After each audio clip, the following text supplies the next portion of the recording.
Sosoknya dikenal masyarakat begitu akrab dan rendah hati. Bahkan sebelum dirinya terjun ke dunia politik, wajahnya sering warawiri di televisi, memberikan tawa dan kebahagiaan untuk penontonnya. Sosoknya yang merupakan presenter ternama Indonesia, saat ini sedang mengabdikan dirinya untuk masyarakat di tanah Pasundan. Salah satu artis Indonesia yang beranjak dari panggung hiburan ke Senayan. Inilah dia, Muhammad Farhan.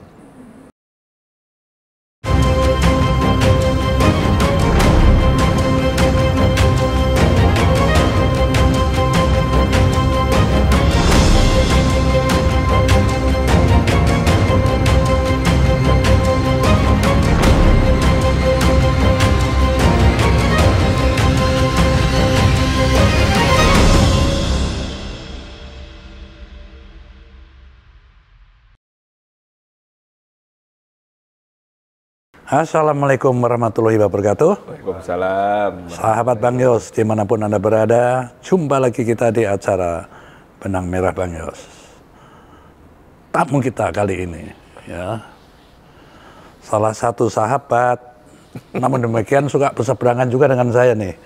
Utamanya kalau Persija ketemu Persib, nah itu pasti aku bisa dengan dia. Pastinya ganteng orangnya ya. Alhamdulillah. Aktor kan. Ya. Pinter ngomongnya, ya kan? Karena dia penyiar radio juga presenter, ya. Tapi juga pandai ngelesnya. Ini yang nggak enak dengar nih. Karena dia juga politisi, kan gitu kan. Langsung aja deh kita ngobrol sama Muhammad Farhan. Iya, terima kasih. Gini aja. Oh siap. Yes. Terima kasih Bang Yos. Ini salam Persija sama Persib. Ya, gitu. Han, ya, Pak. Ini tanpa mengurangi rasa hormat ya. Siapa? Karena Anda anggota dewan. Waduh. Saya harus terhormat terus.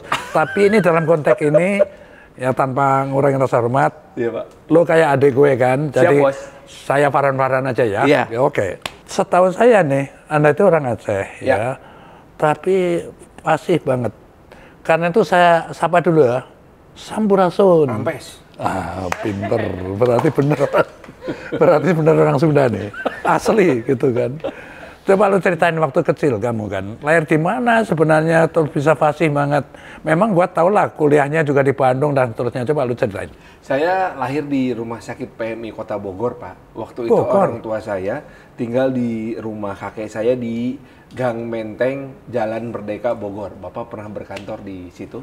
Iya, gua kan danrem Bogor dulu. Saya numpang lahir di situ, Pak. Enggak lama kemudian ayah saya sebagai seorang guru bersama ibu saya yang juga Guru apa dia? Ayah saya tuh guru kimia dan guru sejarah, Pak. Kan kalau zaman dulu Nggak, sekolah apa tingkatannya? dulunya SD, SMP, SAKMA, SMA. Pak. Itu tingkat Sekolah apa? analisis kimia Oh. di Medan dulu. Nah, pindah ke Jawa jadi guru. Ibu saya lulusan SPG, Sekolah Pendidikan Guru. Nah, mereka sama guru bertemu, menikah. Saya anak ke-6, Pak. Kemudian pindah ke Bandung, di Bandung mendirikan sebuah sekolah. Nah, sekolah ini kemudian disebut sebagai Yayasan Pendidikan Nasional, di mana waktu itu isinya adalah sekolah yang didirikan oleh Kodam 3 Siliwangi dan NU waktu itu untuk mendidik anak-anak keturunan Cina yang tidak punya kewarganegaraan, Pak, setelah kejadian tahun 65. 65. Tuh, jadi sekolah berdiri tahun 71. Setelah 5 tahun berdiri, sekolah dievaluasi, maka masuklah program yang namanya asimilasi. Kamu pun lulusan situ? Iya, kenapa saya jadi lulusan itu? Karena ketika program asimilasi dimulai oleh Pak Harto waktu itu, tahun 75, Pak Pangdam bilang ke ayah saya, ini asimilasinya mana nih? Kok isinya sipit semua katanya gitu. Kata Pak Pangdam. Jadi kata ayah saya, mulai tahun ajaran besok akan ada anak Melayu sekolah di sini. Dan kamu salah satunya? 6 orang pertama anak Melayu itu semua anaknya bapak saya, Pak.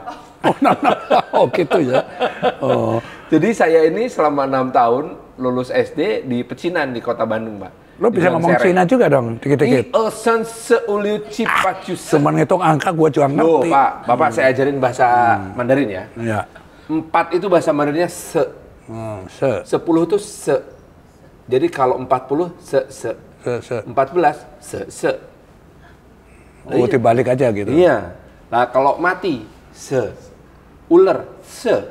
Jadi kalau 44 ular mati, gua juga bisa. Gitu. Nah, itu Pak. Buat nggak bahasa Mandarin saya? Gampang ya ternyata ya. Gampang. Terus kalau Bapak ketemu sama orang Mandarin kan tinggal, "Ni hao ma?" Nih Homa, apa kabar? Nah, gitu kan? Saya jawabnya, "Wo bu ce tao." Artinya apa coba, Pak? Baik-baik saja lah. Bukan Pak, itu artinya saya nggak tahu, Pak. Oh, ngawur lu ah. Wo bu ce tao. Keren kamu.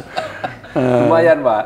Nah, dari situ saya SMP Negeri 3 Bandung, SMA Negeri 3 Bandung, masuk ke Universitas Pajajaran, Fakultas Ekonomi, seangkatan sama Niko Siahaan, gitu. Nah, kita dari semester 1, Pak, udah berpolitik, Pak.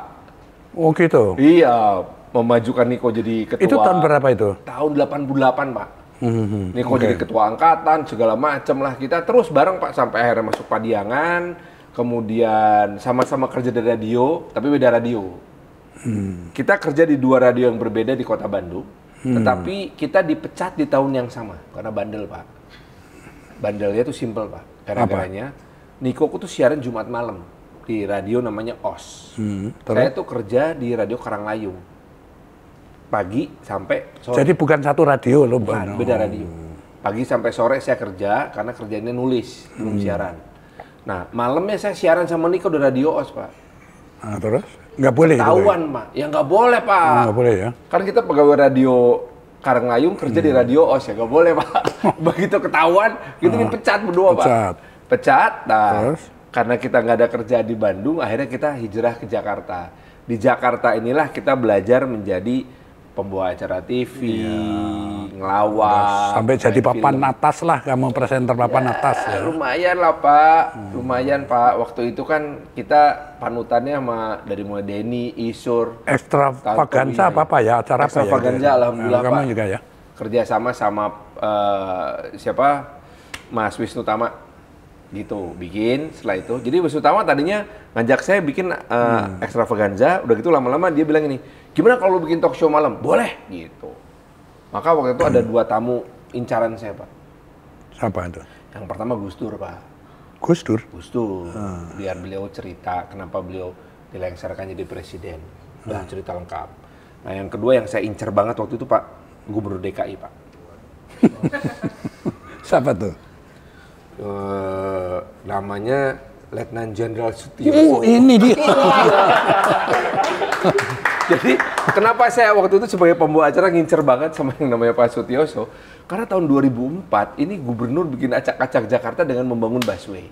Sampai akhirnya saya sindir ketika kita mengundang itu disambut dengan lagu My Way-nya Frank Sinatra. Cuman kita ganti. Busway. Betul. Bukan lu aja, ada juga profesor yang maki-maki gue gitu. Siapa, kan. Pak? Nggak usah gue katain lah. Ngaku sendiri aja. Tapi kenyataannya sekarang jadi primadona transportasi masyarakat. Betul. Jadi yang menarik itu gini, ketika kita kan protes nih, karena Jakarta itu sangat macet waktu pembangunan busway itu, dan memang perlu pembuktian kan. Bahkan sampai waktu itu ada warga Pondok Indah yang mencegat pembangunan busway. Ya kita undang dong Gubernur DKI Bang Yos waktu itu untuk menjelaskan apa maksudnya, bagaimana visi ke depannya. Waktu itu ada data menarik, Bang Yos bilang begini, kalau 2004 kita tidak berbuat sesuatu, 2014 stuck, begitu keluar rumah langsung macet. Dan itu malah petaka. Dan itu malah petaka. Supaya tidak terjadi, saya lakukan sekarang. Terobosan itu. Gitu. Oke. Karena kita percaya, jadi sejak saat itu saya jadi setiap kali ada acara peresmian busway, saya jadi MJ terus. Makasih ya, Pak. Jalan. Yang menarik saya gini ya, dari presenter ya, tiba-tiba lu dosen juga ya. Lumayan, dosen Pak. kan? Sempet, Pak. Public speaking. Yes, Pak. Ya. Itu saya rasa sesuatu yang penting menurut saya untuk banyak orang, terutama para politisi, para caleg-caleg yang harus ngomong di publik supaya luas, enggak grogi. Iya, Pak. Sekarang lu kasih kuliah gratis, Waduh. gitu sama penonton Bang Yos. Triknya gimana sebenarnya secara umum? Hal pertama adalah kuasai dulu apa yang mau disampaikan. Oh, materinya. Materinya. Kalau perlu hafal. Saya menghafalkan, Pak. Oh, gitu. Kalau saya mau ngomong sesuatu, saya pasti malamnya ngafalin, Pak. Kayak waktu zaman sekolah dulu. Sehingga nerocos ya. Nerocos gitu. Kemudian yang kedua adalah kita mengetahui siapa yang mau kita ajak bicara. Audiennya Audiensnya siapa? akan berbeda-beda bahasa sangat yang berbeda-beda. digunakan gitu kan. Betul sekali. Tingkatannya, ya. Kemudian kita tanya juga alasan atau latar belakang. Materi kita kuasai, audiennya juga kita paham siapa gitu. Baru Lalu yang ketiga, kita harus mengerti betul kenapa mesti kita yang bicara, kenapa mesti tema itu yang diangkat. Jadi membuat kita itu related dengan situasi. Terakhir baru yang namanya tempat dan waktu. kenapa penting tempat dan waktu? Karena gini Pak, Pengaruhnya kalau apa? bicara di depan ruang terbuka, di mana penontonnya berdiri, kita jangan berlama-lama. Oh, Tapi kalau di dalam ruang tertutup ada AC, penonton duduk, Duduk, kita boleh berlama-lama. Intonasinya juga berbeda. Kalau di ruang terbuka rame, intonasinya keras dan pendek-pendek. Oke, itu tempat. Waktu apa pengaruhnya? Pagi, siang, malam, Pak. Kalau pagi kita bisa harus banyak membuka yang namanya ice breaking. Karena orang baru seger. Lah, siang itu kita harus sering melakukan interaksi. Kenapa? Karena siang rata-rata ngantuk, Pak. Gitu Iya ya. dong? Iya. Jadi pada saat bicara itu tidak ada salahnya kita turun dari mimbar, lalu kita berinteraksi dengan orang-orang ini. Nah, tapi kalau malam, nah ini jauh lebih rileks. Jauh lebih rileks. Kita bahkan saking rileksnya orang, kita bisa ajak dia untuk memperhatikan beberapa data-data penting yang mau kita tampilkan secara detail. Nah, kira-kira gitu lah, Pak. Oh, sampai kayak gitu. Pantas ya lu kalau ngomong enak aja didengar ya. Gitu, makanya Iya, Pak. gua langganan waktu gubernur kan, udah Farhan aja gitu kan. Enggak. Terima kasih, Pak. Saya tuh pernah loh, Pak. Mungkin Bapak, mudah-mudahan Bapak masih ingat. Saya lagi jalan dari studio Trans TV, keluar mau pulang ke rumah, itu maghrib. Jam 6-an lah gitu. Jam 6 lah gitu. Nah, tiba-tiba telepon. Pak, ini di protokoler. Iya, kenapa? Bapak bisa ke Ancol nggak? Ngapain? Bang Yos bikin acara, Bapak disuruh jadi MC saat itu juga. Terus lu balik kanan kan? Balik kanan demi Pak Yos, gimana dong? Oh, maka berani nolak, tahu risikonya lah gitu. Lu gua pecat langsung kan gitu. Oke ya, Han. Siapa? Lu penyiar radio ya, terus presenter. Betul, Pak. Terus aktor, Iya, Pak. sekarang politisi. Iya, Pak. Gua pengen ngerti apa bisa bareng-bareng ini. Ada yang lu tinggalin gitu sekarang? Saya tinggalkan, kenapa? Karena empat-empatnya modalnya sama, Pak. Baik penyiar TV, penyiar radio, Sama politisi. aktor, dan politisi itu modalnya sama, Pak. 2. Modal tampang sama omong doang. Gitu ya? Iya, Pak. Lah kalau aktor nggak punya tampang, nggak enak, Pak, lihatnya, Pak. Kalau penyiar nggak bisa ngomong ya nggak enak juga, Pak. Enggak, ya. Lah, kalau jadi politisi, dua-duanya digabung, Pak. Oh, gitu ya. Digabung. Kena semua ya jadinya ya? Alhamdulillah, Pak. Gitu. Pantes saja. Enggak gini ya. Lu sekarang di partai politik apa? Kan banyak Nasdem, partai politik. Pak. Partai Nasdem. Kenapa jadi pilihan lu dari semua partai ini? Oh ya, jadi setelah saya berinteraksi dengan berbagai macam partai, yang paling menarik adalah ketika saya approach ke Partai Nasdem, hal pertama yang diminta oleh mereka adalah, sudah survei belum? Wah, kaget juga saya. Survei. Survei, Pak. Oke. Saya bilang, akhirnya saya nekat, saya cari modal dikit lah, saya survei gitu. Setelah survei di Kota Bandung, saya bawa lagi, lalu bertemulah saya dengan Pak Saan Mustafa waktu itu yang baru setahun diangkat menjadi Ketua DPW Jawa Barat. DPW Jawa Barat. Betul. Beliau juga punya survei ternyata. Nah, ketika ketemu survei cocok, jalan, Pak. Pak, ada respon lah dari masyarakat. Ada respon. Karena gini, buat saya, semua partai politik secara ideologis di Indonesia sudah selesai. Tidak boleh ada satupun partai politik yang tidak berasaskan Pancasila. Terus kelebihannya ini apa sekarang dari Nasdem? Kalau saya ngelihatnya, Bedanya lah gitu. Satu, keputusannya lebih banyak masuk akalnya, Pak, daripada emosionalnya. Gitu. Termasuk ketika Pak Surya Paloh menjelaskan kenapa dari partai yang mendukung Ahok di tahun 2017 menjadi partai yang mendukung Anies Baswedan di tahun 22 ya. 2022 gitu. Itu penjelasannya sangat masuk akal. Jadi ya berangkatlah kita maju gitu. Gitu loh Pak. Dan berhasil ya. Mudah-mudahan. Kalau sistem politik ya di kita ya, menurut dari kacamata Farhan, apakah ini sudah on the track gitu ya, dengan misalnya multi partai, lalu ya dominasi partai untuk para caleg, para calon eksekutif juga, gimana menurut kamu? Sudah on the track atau ada perlu penyesuaian-penyesuaian gitu? Izin bertanya balik Pak. Bapak mau tahu beneran apa ngetes saya Pak? Ya beneran lah. Soalnya kan ini yang bertanya seorang politisi jenderal yang udah ngerti banget gitu, segala macam masalah. Oke. Ya ada saya pandangan saya Pak ya. Pandanganmu lah gitu. Pandangan saya sekarang ini sebagai sebuah bentuk demokrasi kita sudah sangat demokratis. Ya. Bahwa ada ketidaknyamanan dan kekhawatiran bahwa demokrasi kita ini kebablasan menjadi demokrasi yang terlalu liberal seperti di India, di mana terjadi yang namanya politik identitas yang makin mengkristal, ya, polarisasi ini, itu memang ada kekhawatiran seperti itu. Nah, itu sebabnya sekarang ada upaya untuk kemudian mengambil kembali atau mengembalikan bentuk liberalisasi demokrasi ini menjadi demokrasi yang terpusat kepada partai-partai besar. Gitu. Itu sebabnya di Mahkamah Konstitusi sekarang ini sedang ada upaya untuk melakukan gugatan terhadap sistem pemilihan legislatif proporsional tertutup. Gitu. Saya termasuk yang ingin tetap terbuka. Terbuka ya? Betul. Alasannya Karena apa? dengan terbuka, maka secara demokratis siapapun bisa menjadi transparan lah semuanya. Betul sekali. Bisa menjadi pimpinan. Kader-kader terbaik bangsa kita bisa jadi pemimpin bangsa kita. Nah, sedangkan kalau misalnya terpusat kepada partai, tertutup, secara tertutup artinya sangat tergantung kepada kepemimpinan partai tersebut. Suka-suka dia lah. Like and dislike tidak bisa dihindari. Tidak bisa dihindari. Mending kalau pimpinan partainya benar. Nah, ya, kalau pimpinan partai lain nggak benar gimana? Ya ada saja interest pribadi pasti ada. Betul, Bapak sendiri kan tahu sendirilah seperti itu. Itu sebabnya saya pikir sistem sekarang dengan menggunakan proporsional terbuka adalah satu hal yang sangat baik. Pilkada adalah salah satu bentuk kaderisasi pemimpin nasional yang sangat luar biasa. Seperti Bapak ketahui kan, yang 2 tahun jadi gubernur DKI jadi presiden, yang 5 tahun jadi gubernur DKI jadi calon presiden. Nah, yang 10 tahun jadi gubernur DKI, jadi pembawa acara.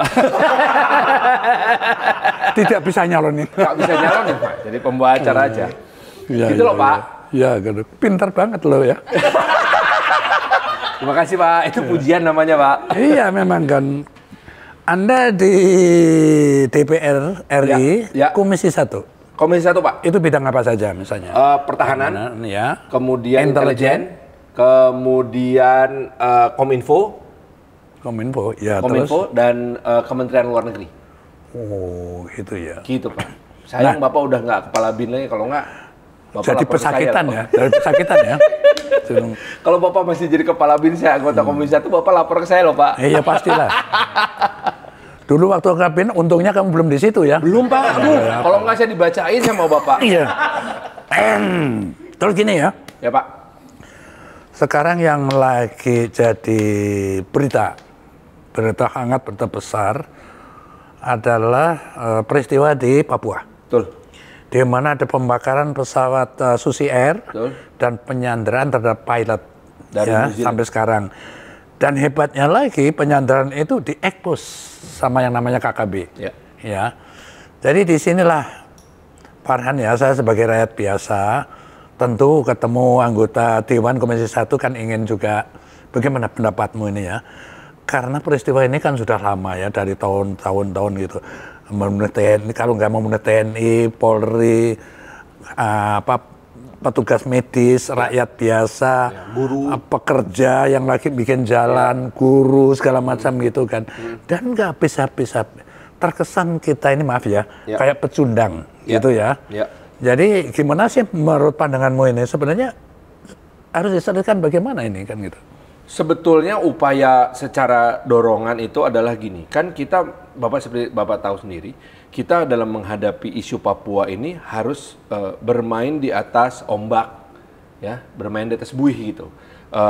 Gimana caranya kita bisa bertindak, menegakkan sebuah aturan dan kedaulatan Republik Indonesia ini tanpa kemudian dituduh melanggar hak asasi manusia. Ya. Maka yang waktu itu kita dorong secara politis ada dua hal, Pak. Ya. Satu, mendorong agar KKB di Papua masuk dalam status kelompok teroris. Karena implikasi hukumnya adalah bahwa nanti yang bisa kita usut untuk kita bawa ke pengadilan adalah tidak hanya pelakunya, tetapi juga pendukungnya, termasuk aliran dananya. Nah, itu kan bisa dilakukan. Kedua, yang kita juga dorong dan sampai sekarang masih belum final adalah Perpres tentang perlibatan TNI dalam penanganan terorisme. Persiapan Perpres ini udah jadi, Pak, semua, Pak. Artinya waktu itu sampai DPR RI dari Komisi 1 plus pimpinan DPR RI menyatakan persetujuan dan mendorong pemerintah untuk segera meresmikan Perpres tersebut. Tetapi sampai hari ini belum jadi, Pak. Oke, aku juga ingin pendapat begini ya. Gimana, Pak? Jadi namanya kan sekarang yang populer itu kan KKB selalu. Betul. Kelompok kriminal bersenjata. Ya. Kriminal kan bahasa kriminal itu artinya polisi kan gitu Ya. kan. Nah, oke. Terus dinaikkan teroris lagi kan. Coba aku mau tanya sekarang ya. Lihatlah aksi mereka itu. Ya. Ya. Aksi mereka itu sebenarnya latar belakangnya apa? Ya lihatlah setiap Desember ada upacara kan Hari Kemerdekaan Papua gitu kan, benderanya juga OPM. Ya. Terus kemarin video yang disebar mereka Sandra pilot itu juga begitu tuntutan merdeka. Ya. LSM dalam negeri yang di Papua juga mengkumandangkan Papua merdeka. Ya. LSM mendukung yang di luar negeri yang mempengaruhi negara-negara anggota PBB yang dipimpin Benny Benda juga Papua merdeka. Ya, Pak. Kenapa kita enggan mengatakan itu separatis? Saya melihatnya karena ada tekanan kepentingan dari Barat sih, Pak. Pertanyaan kan yang simpel, Pak. Kalau memang Amerika, Inggris, Eropa, Australia, New Zealand mendukung hasil Perpera tahun 1969, lalu mengapa mereka memberikan ruang di negara mereka keberadaan dari orang-orang yang jelas-jelas bertanggung jawab terhadap tindakan kriminal di negeri kita? Gitu. Itu kan pertanyaan besar sebetulnya. Nah, jadi saya melihat kelihatannya isu ini memang digunakan oleh negara-negara tersebut untuk menjadi salah satu alat penekan diplomasi di Indonesia, Pak. Ya, justru itu ya. Sekarang kenapa nggak kita balik perumpamaan ya? Andai kata peristiwa yang sama di Papua itu ya, yang ingin memisahkan diri dari Republik ya, terjadi di Amerika. Semisal ya, negara bagian Texas ingin memisahkan diri dari Amerika. Kira-kira Presiden Biden apa yang dilakukan? Serbu sama militernya udah pasti. Sekarang giliran di tempat kita gampang. Ini yang aku kan, gitu kan. Selalu hak asasi manusia menjadi hantu. Tapi ada fakta menarik, Pak. Walaupun Amerika Serikat, Eropa, Inggris, Australia, New Zealand, termasuk Tiongkok dan Rusia menyatakan pengakuan kedaulatan Indonesia terhadap Papua hasil Perpres 1969, tetapi tekanan itu dibiarkan ada oleh sebuah negara kecil di Pasifik yang juga anggota PBB, namanya Vanuatu, Pak. Nah, saya kemarin akhir tahun itu jalan-jalan dari Biak sampai ke Papua Nugini. Vanuatu ya, karena dia juga mendukung gerakan ini. Nah, lalu saya baru tahu, Pak, sejak saya jalan-jalan kemarin, di Vanuatu itu sekarang pembangunan infrastrukturnya itu dibiayai oleh Tiongkok. Bahkan Vanuatu itu dibangunkan sebuah pelabuhan laut komersil yang juga memberikan layanan servis terhadap atau tempat istirahatnya kapal-kapal armada angkatan laut Cina, Pak. Tiongkok. Jadi artinya internalisasi isu Papua ini memang digunakan oleh semua kekuatan dunia untuk menekan Indonesia. Dan kita patut hati-hati ya, kalau kita ngeregannya ya. Iya. Masa kita nggak hafal sih pada saat Amerika masuk ke Libya, ke Timur Tengah lah. Iya. Ya, misalnya ke Libya ya, kan diisukan ya ke Irak ya ke waktu ke Irak, diisukan ada senjata pemusnah di situ. WM. Lalu dia gerakkan darat atau udara gitu. Iya. Kilang-kilang minyak dia kuasai semua. Iya. Selesai dia kuasai, ternyata nggak ada. Iya. Aman-aman aja kan? Iya. Ada nggak sanksi oleh PBB? Iya, nggak ada. Nah sekarang ini ya gejolak di situ. Apalagi ada Freeport di sana. Ya. Terus saya kan wajar dong bertanya-tanya sebagai rakyat ya, kenapa kok ribuan marinir diparkir di Darwin? Ya. Ya tentu sebagai mantan militer juga berpikir dong dislokasi pasukan itu selalu dihadapkan pada ancaman. Ya. Ancamannya siapa di Darwin? Itu negara openg dia. Ya. Gitu. New Zealand juga, PNG nggak ada masalah. Ya. Ya pasti kalau aku berpikir diproyeksikan ke Papua kan wajar-wajar saja. Iya. Nah, inilah yang saya maksud gini, mudah-mudahan ini kalau memang berguna untuk masukan di Komisi 1 gitu. Dan saya sih setuju ya, selalu untuk menghindari tudingan HAM, dilakukan yang pertama adalah soft power, pendekatan lunak ya. Artinya ya kita tawarkan, lu sudahlah, kalau bagian Indonesia ini sudah harga mati. Ya. Jangan ngimpi deh mau merdeka, udah kembali aja gua kasih amnesti misalnya kan gitu kan. Waktu itu. Tawarkan saja. Dan setahu saya memang kalau di Papua itu kecil tapi kelompoknya banyak. Nyebar di seluruh Papua betul ya. Gitu kan. Nah, sementara itu ya tentu saja tawaran itu ada batas waktunya dong. Gitu. Kalau bandel aja terus kayak begitu diapain? Ya diajar saja dah. Penyelesaiannya kan nggak ada lain kecuali hard power kita terapkan. Betul. Di semua negara juga akan melakukan hal yang sama gitu ya. Jadi masalah ini mudah-mudahan bisa kita selesaikan dengan baik ya. Bagaimanapun mereka juga anak bangsa gitu kan. Dan saya meyakini kelompoknya itu dibandingkan dengan seluruh rakyat Papua itu juga kecil lah kalau dipresentasikan. Gitu. Tapi cukup mengganggu kita gitu. Iya, tidak hanya kita sih Pak, tapi juga saudara-saudara kita di Papua. Karena setiap pembangunan infrastruktur jadi diganggu terus sama mereka. Termasuk gitu, sushi air ini dibakar rame-rame karena permintaannya apa? Tidak boleh ada penerbangan ke sana, biar apa? Biar rakyat sengsara terus.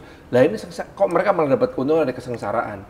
Padahal Koopsus, Bapak tahu sendiri Koopsus, itu pernah melakukan operasi membantu polisi untuk menangkap Santoso dan kawan-kawan di Poso, Pak. Dan berhasil. Gitu loh. Padahal hutannya sama sih lebatnya di Poso maupun di Papua. Saya ingin cerita sedikit pengalaman saya ya. Iya, Pak. Saya pernah waktu di Kapin itu berkomunikasi langsung dengan salah satu kelompok yang cukup ditakuti ya. Kelompok Goliat di Puncak Jaya, gitu. Komunikasi saya lewat bupati disambungkan, komunikasi artinya kenapa sih nggak gitu segala macam kan. Memang dia nggak mau menyerah, tetapi karena HP itu dibuka sama dia dan pasukannya sudah mendengarkan kan. Waktu saya kembali ke Jakarta, 10 orang komandan pasukan menyerahkan diri dengan membawa 6 pucuk senjata, gitu. Dan minta diantarkan langsung ke Jakarta ke rumah saya dan memang saya ketemu gitu. Artinya cerita ini hanya ingin meyakinkan bahwa ada kelompok yang masih mau dilakukan pendekatan damai gitu. Supaya kita ini jangan terus dihantui oleh pelanggaran HAM terus gitu kan. Sementara mereka merajalela kayak begitu, apakah mereka membunuh seenaknya dengan rakyat yang tidak berdosa itu juga bukan melanggar HAM kan gitu kan. Betul. Jadi eksploitasi berita yang diporsikan untuk mereka itu malah memojokkan kita. Ya, betul. Padahal secara hukum apapun hak kita jauh lebih besar. Saya setuju sih Pak. Ya oke. Saya pernah mendengar ya wawancara Farhan dengan CNN ini. Di situ pernah cerita gitu loh. Kan lo ditanyain juga bahwa setelah jadi politisi dibandingkan waktu jadi presenter, jadi apalagi jadi aktor itu gajinya itu jauh gitu. Tapi Anda justru bertahan ya. Bahkan sekarang ini punya kehendak, kalau tadi sudah di legislatif, sekarang ini mau ke eksekutif. Insya Allah Pak. Jadi wali kota Bandung. Iya. Oke Pak. Gitu. Gini, ini khusus untuk para bobotoh ini kan. Ya. Dukung Farhan jadi wali kota Bandung. Aduh. Ya kan? Biar Persib tambah moncer. Gitu kan. Lu Ini ceritain dong, coba ceritain. Bapaknya Jakmania ini yang ngajak ini. Saya masih ingat tahun 2001 nih. Bang yang bikin Persija jadi juara. Saya itu memang ketika tahun 2016 memutuskan untuk menjadi seorang politisi, ajang kontestasi pertama yang saya masuki itu adalah coba-coba jadi calon wali kota Bandung untuk Pilkada 2018, Pak. 2018 dulu. 18. Nah, tapi waktu itu saya belum masuk partai kan, Pak. Saya nggak punya partai. Udah sempat fight. Udah sempat jadi bakal calon untuk mendapatkan rekomendasi partai. Oh. Ada beberapa partai, waktu ada 4 partai yang sudah approach sama saya. Tapi kemudian kesepakatan yang dibangun itu menjadi terlalu rumit buat saya, Pak. Rumit dan berat. Rumit dan berat gitu. Karena apa? Karena saya nggak punya partai. Ya. Gitu. Jadi setiap kali saya ketemu partai, yang harus saya penuhi adalah tuntutan dari partai yang harus saya penuhi secara pribadi. Wani piro. Nah, gitu. Bahasa Belandanya itu tadi. Iya. Walaupun yang menarik waktu itu hanya Partai Nasdem yang tidak menanyakan free. Nah, gitu, free kan. gitu. Cuman waktu itu saya nggak terlalu minat sama bukan tidak terlalu minat, tapi saya kalah bersaing untuk mengambil posisi calon wakil wali kota. Kalah bersaing. Nah, dari situ saya belajar banyak, Pak. Bahwa ternyata memang untuk masuk menjadi seorang politisi yang mampu memiliki competitiveness yang tinggi, itu atau daya saing yang tinggi, itu memang harus masuk partai, Pak. Mau nggak mau partai kecil, Dan partai besar. timingnya saat ini sudah tepat lah kamu untuk. Ini Insya tahun Allah. berapa pemilihannya nanti? Nanti 2024 bulan November, Pak. Oh, persis selesai DPR RI-nya pemilu, langsung ke sana. Februari 2024, 9 bulan kemudian. Selesai proses pemilihan presiden, baru masuk proses pilkada serentak di 38 provinsi, Pak. Ya tepat lah timingnya ya. Mudah-mudahan. Partainya sudah ada. Insya Allah. Pengalaman legislatif sudah ada. Insya Allah. Ya kan? Jadi Ya. tinggal nanti, kira-kira kalau Bang Yos ikut kampanye untuk lu, mau boleh nggak? Oh boleh, Pak. Wani piro. Orang wani, Pak. Gratis kalau Bang Yos Iya, nanti. siap. Ngomong Bandung aja sekarang. Oke, siap, Pak. Gitu. Bandung. Sejauh ini apa sih yang kamu lihat dan ke depan itu mau kamu bangun seperti apa gitu? Bandung itu sebetulnya udah punya semuanya, Pak.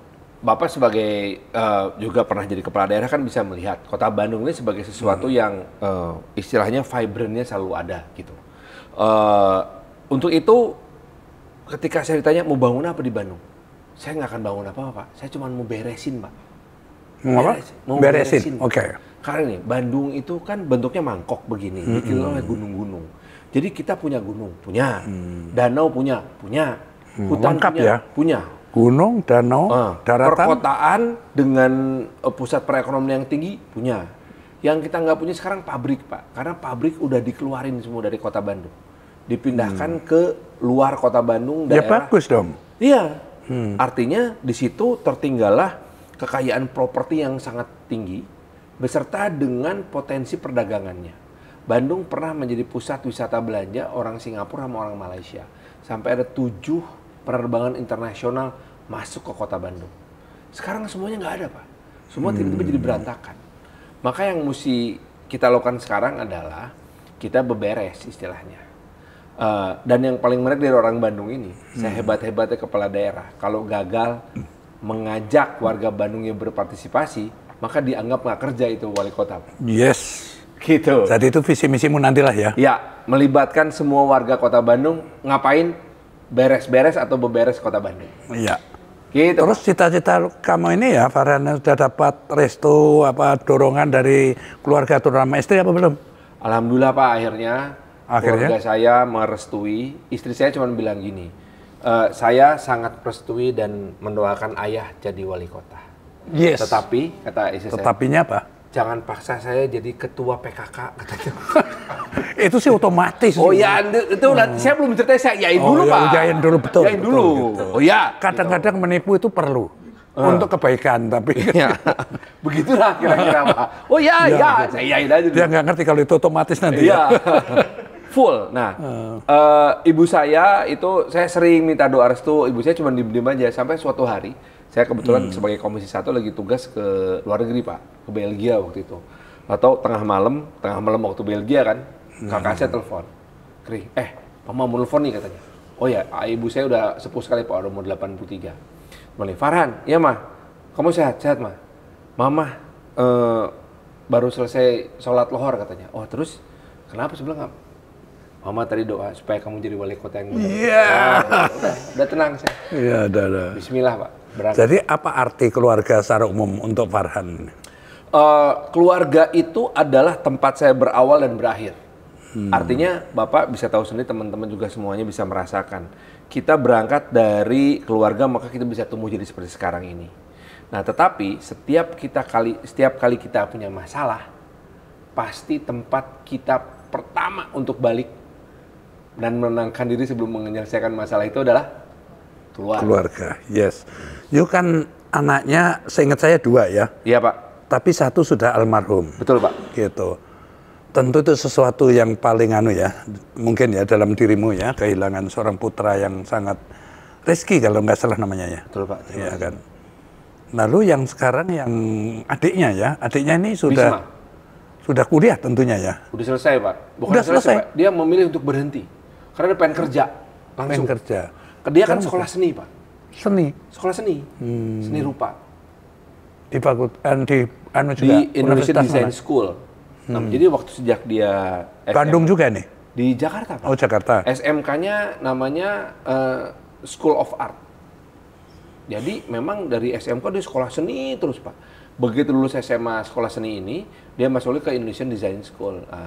Di tengah-tengah lagi puncak-puncak pandemi, kan kuliahnya online terus. Dia merasa bahwa tangannya dia nggak bisa bergerak, Pak. Iya. Bikin patung, bikin crafting. Ya karena seni ya kan dia ya. Jadi dia putuskan, saya berhenti aja, saya akan mendalami beberapa keahlian gitu. Jadi dia sekarang lagi belajar musik lagi. Kemudian dia memperbaiki badannya yang tadinya lebih gemuk dari saya, olahraga terus, sekarang jadi lebih langsing dari saya. Dan you restui juga kan? Merestui juga kan? Sangat lah Pak. Ya, jadi ini salah satu kunci lagi ya untuk milenial ya. Bahwa masa depan kamu itu bukan orang tuamu atau siapapun yang menentukannya. Saya cerita itu karena saya pernah kan, saya dipaksa kuliah kan itu sebenarnya kan.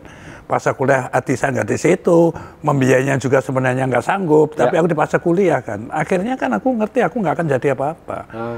Karena itu aku langsung masuk tentara. Dan masuk tentaranya pun diam-diam karena ibu saya nggak setuju. Oh gitu? Iya kan.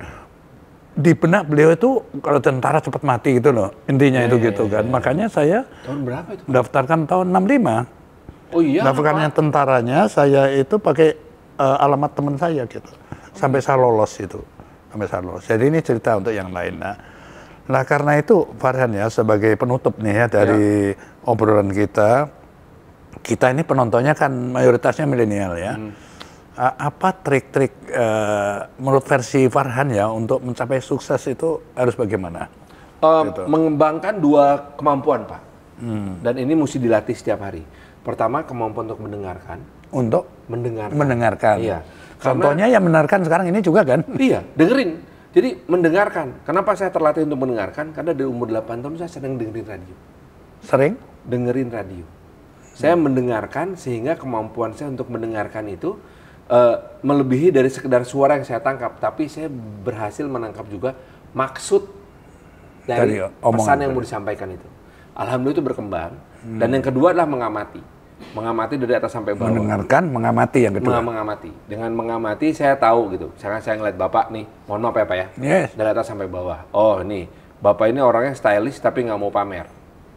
Kenapa saya bisa bilang begitu? Karena tidak seperti teman-teman seangkatan Bapak. Bapak nggak pakai jam tangan miliaran, nggak ada satupun cincin batu oke ataupun berlian di tangan Bapak. Nah kan udah ada handphone, masalahnya kan mau jam berapa, ngapain kita pakai yang... Saya pernah ketemu dengan lawyer top Pak, di Paris, sama-sama belanja. Dia beli jam tangan harga 1,5 miliar Pak. Ya kan? Dia bilang ini desainnya keren, lalala, lili, Porsche design. Porsche, mobil balap, Porsche design. Wah, 1,5 miliar Pak. Jam tangan saya harganya waktu itu cuma 300 euro Pak. Beli bareng sama dia. Saya beli yang 300 euro, dia beli yang harga 100.000 euro. Terus saya bilang, Bang ini hebatnya apa dibanding dengan jam tangan saya ini? Apakah lebih cepat jamnya? Oh enggak, dia bilang. Apakah lebih lambat? Oh enggak. Fungsinya sama aja Farhan. Oh, iya. Jadi artinya dia ketika membeli itu nggak pakai logika Pak. Nggak Hanya pakai logika. emosi. Nah dari situ saya berkesimpulan tanpa jam tangan, tanpa cicin bantu akik lain-lain, Bapak ini orangnya sangat logis, tidak emosional. Itu kira-kira bentuk pengamatan yang saya lakukan gitu loh Pak. Yes. Oke. Farhan ya, saya nggak bisa memberi apa-apa. Ya, Pak. Cuman tetap saya akan mendikenangkan kamu berupa buku biografi saya. Oh iya siap. Ya, ada 2 buku. Asik. Farhan ini ya. Buku ini cerita waktu saya lahir sampai saya jadi Panglima Kodam 5 Jaya. Oh, ya. Pak mau mana Pak? Oh, saya kira ini buku perawatan Pak. Kok perawatan? Sebelum dan sesudah perawatan.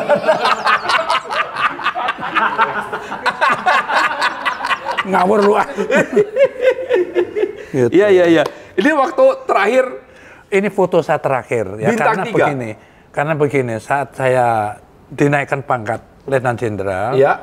saya harus dipensiun. Oh. Karena peraturannya di TNI kalau sudah keluar dari struktur organisasi TNI harus dipensiunkan. Iya. Jadi ini kenang-kenangan saya lah, foto terakhir saya sebagai militer.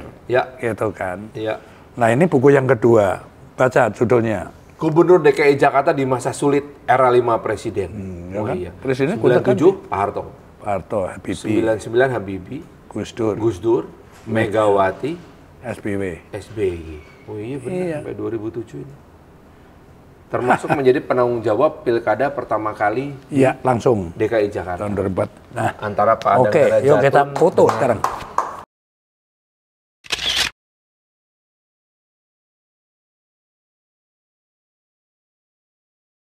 Sip lah. Makasih ya Pak. Saya kebetulan punya perpustakaan Pak. Nah, satu lagi Farhan. Ada lagi. Nah ini yang Tadi itu. aku cerita ya. Alhamdulillah dapat honor ya Allah. Tahu banget ya Ini- kamu kampanye itu butuh. Honornya banyak sekali nih. Oh ya, amplopnya segede gini. Buka amplopnya. Kaos Oh isinya.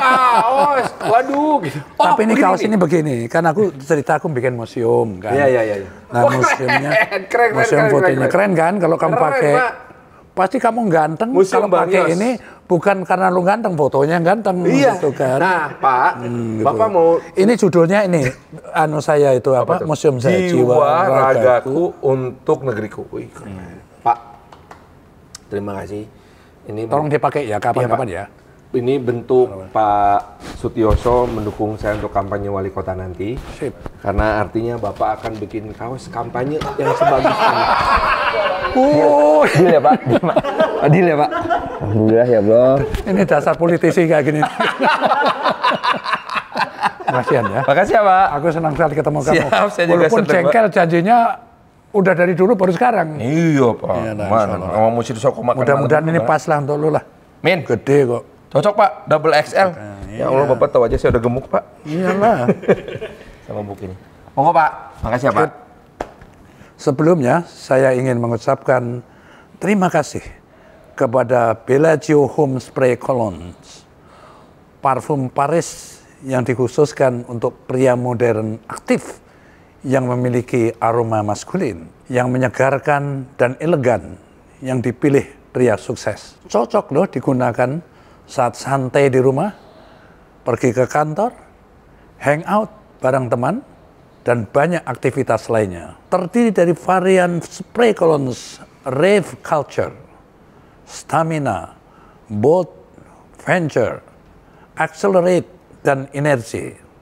Harganya terjangkau loh, serta aromanya tahan lama. Bellagio Home, be the man of more. Terima kasih sudah menyaksikan Benang Merah Bang Yos. Sangat seru sekali kan obrolan dengan Farhan. Sampai bertemu di episode berikutnya. Wassalamualaikum warahmatullahi wabarakatuh. Waalaikumsalam warahmatullahi wabarakatuh.